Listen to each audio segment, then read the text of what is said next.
Good morning દોસ્તો, તમારું ફરી એક મારા નવા ઉભામાં હાર્દિક સ્વાગત છે. જો 6 વાગી ગયા છે અને આપણે લાગી ગયા છીએ મસ્ત મજા. ખેતરમાં આપણે ધાબા ઉપર આવી ગયા છીએ રખડવા. રખડવા ન કહેવાય આને, પણ હાલવા માટે.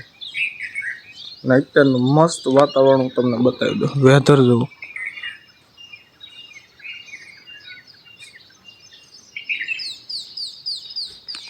મસ્ત. સવારમાં વહેલા ઉઠવાનું રાખો, કેમ કે વાતાવરણ બહુ સરસ હોય છે.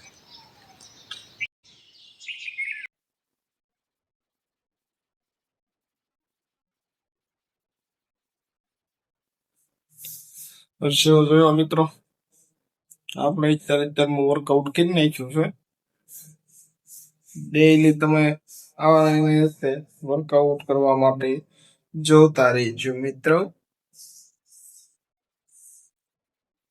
નો સમય થઈ જશે, આપણે દૂધ લેવા જઈએ છીએ. જો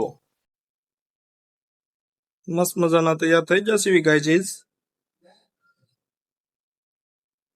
મસ્ત મજાના બાબલા જેવો તૈયાર થઈ જશું ભાઈ ભાઈ. ભાખરી, ઉકી ભાજી, અથાણું, રીંગણાનું શાક, ડુંગળી બટાકા, જે ખાવું હોય મિત્રો આવી જાવ ઝડપથી.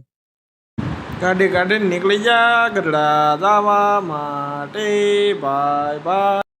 ગઢડા ના ઉભા રોડે સડાવી એમે ગાડી વાયુ વેગે ઓ. ફાઇનલી ગઢડાનો ગેટ દેખાય ગયો છે હો.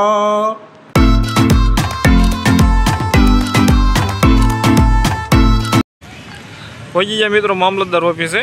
આપણે કઢાવવાનું હતું નોન ક્રિમિનલ. કાલ તો વારો આવ્યો નહોતો એટલે આજ કઢાવવા પહોંચી જાય. આપણે આવી જાય છીએ ભાઈના આઈટીઆઈ. ભાઈની આઈટીઆઈ કંઈક સમર કેમ્પનું આયોજન હતું. જો આઈટીઆઈ આપણે પાર્કિંગમાં બેઠા છીએ. નોન ક્રિમિનલનું કામ આવ્યું હતું એટલે 2 કામ આવ્યા પતાવી દેવું. એ ગયો છે અંદર આઈટીઆઈમાં.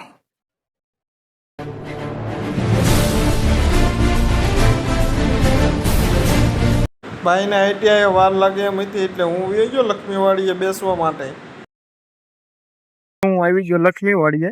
લક્ષ્મીવાડીએ જો કબૂતરા બધા દાણા ખાય છે.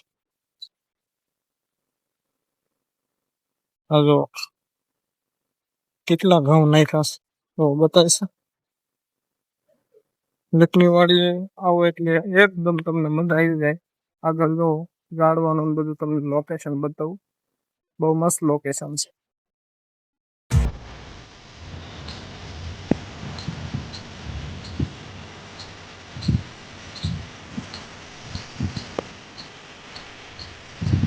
મારી પાછળ દેખાય મોટી બાનું મંદિર છે.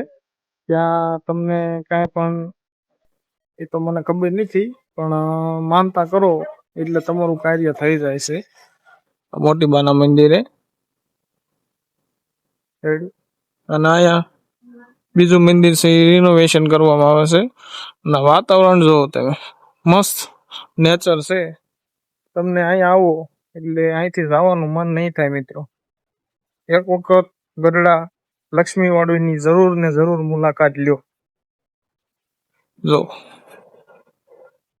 રિનોવેશન નું કામ શરૂ છે. તો અદભુત દરવાજો હોય એવું બની ગયો છે કે નહીં સમજ્યા. તમે એક વખત આવો તમને એમ થશે કે લક્ષ્મીવાડીએથી આપણે ઘરે નથી જવું. મસ્ત મજાનું વાતાવરણ છે. આમ જો ઝાડવા મસ્ત લુક આવે છે કે નહીં.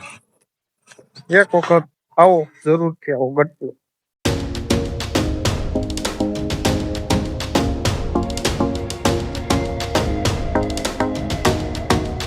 છાશ, રીંગણા બટાટાનું શાક, રોટલી. તો આપણે મિત્રો જમી લેવી પછી મળવી. આમ જોવો મિત્રો, વેધર મસ્ત, પવન આવે છે, ફફડાટી બોલાવે.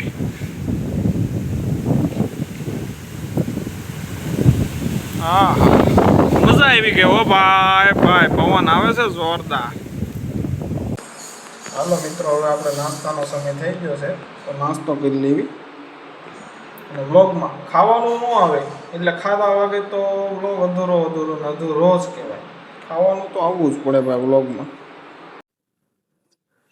જો મિત્રો આપણે જે પૂઠું લગાડ્યું હતું ને એની પાછળ એટલી ખોલ રહી ગઈ છે, તો આપણે એ ખોલ બૂરી દેવાની છે. તો મિત્રો હું તમને બતાવી દઉં વેધર કેવું છે અત્યારે અડતાળા ગામમાં. જોઈ લો, કતઈ જાહેર મસ્ત મજાનું વાતાવરણ છે. જો પવન આવે છે જોરદાર, સમજી ગયા મિત્રો. અને આમ જો વરસાદ ભૂકા કાઢતો હોય છે, બહાટી બોલાવતો હોય છે વરસાદ. કેવું વાતાવરણ છે જરાક કોમેન્ટ કરી દેજો. અને વિડીયો સારો લાગ્યો હોય તો વિડીયોને શેર કરી દેજો, સબસ્ક્રાઇબ કરવાનું ભૂલતા નહીં. તો મળીએ કાલ નવા વિડીયોમાં.